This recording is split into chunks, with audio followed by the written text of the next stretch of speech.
Прошу всех встать.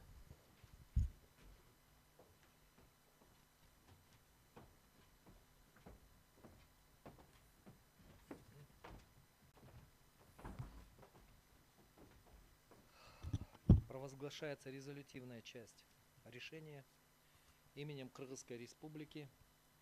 Резолютивная часть по делу о проверке конституционности пунктов 10-13 порядка обжалования действий владельца сайта или страницы сайта, удаления недостоверной ложной информации и приостановления работы сайта или страницы сайта в связи с распространением недостоверной ложной информации в сети интернет, утвержденного постановлением Кабинета министров Кыргызской Республики от 8 апреля 2022 года номер 204 в связи с обращением Алмазбекова Тилека Алмазбековича.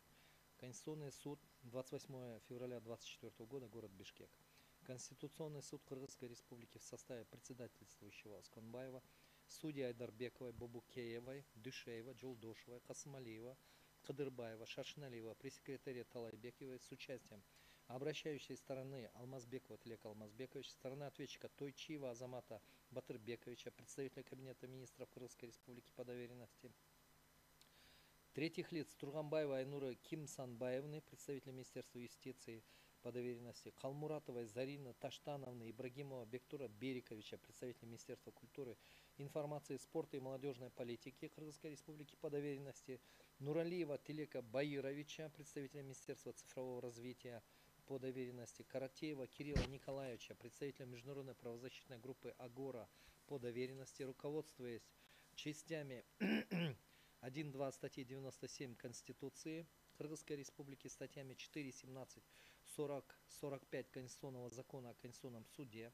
рассмотрел в открытом судебном заседании дело о проверке конституционности пунктов 10-13 порядка обжалования действий владельца сайта или страницы сайта, удаления недостоверной ложной информации и приостановления работы сайта или страницы сайта в связи с распространением недостоверной ложной информации в сети интернет, утвержденного постановлением Кабинета министров Кыргызской Республики от 8 апреля 2022 года за номером 204 в связи с обращением Алмазбекова Тилека Алмазбековича. Поводом и основанием к рассмотрению данного дела явились ходатайства Алмазбекова и обнаружившаяся неопределенность в вопросе о том, соответствуют ли оспариваемые нормы Конституции Кыргызской Республики.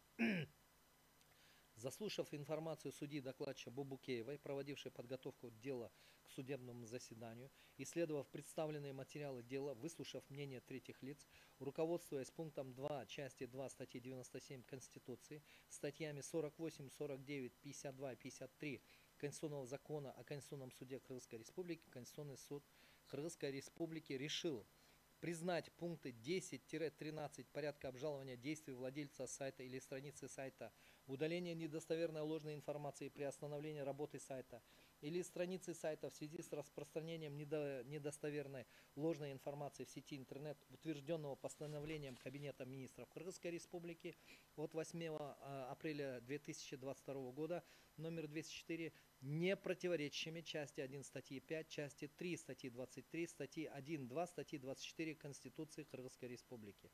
Решение окончательное обжалованию не подлежит, вступает в силу с момента провозглашения. Решение обязательно для всех государственных органов, органов местного самоуправления, должностных лиц, общественных объединений, юридических и физических лиц, подлежит исполнению на всей территории республики. Опубликовать настоящее решение в официальных изданиях органов государственной власти, на официальном сайте Конституционного суда и в Вестнике Конституционного суда Кыргызской Республики. В порядке пояснения я выражу несколько основных аргументов, которые легли в основу этого решения.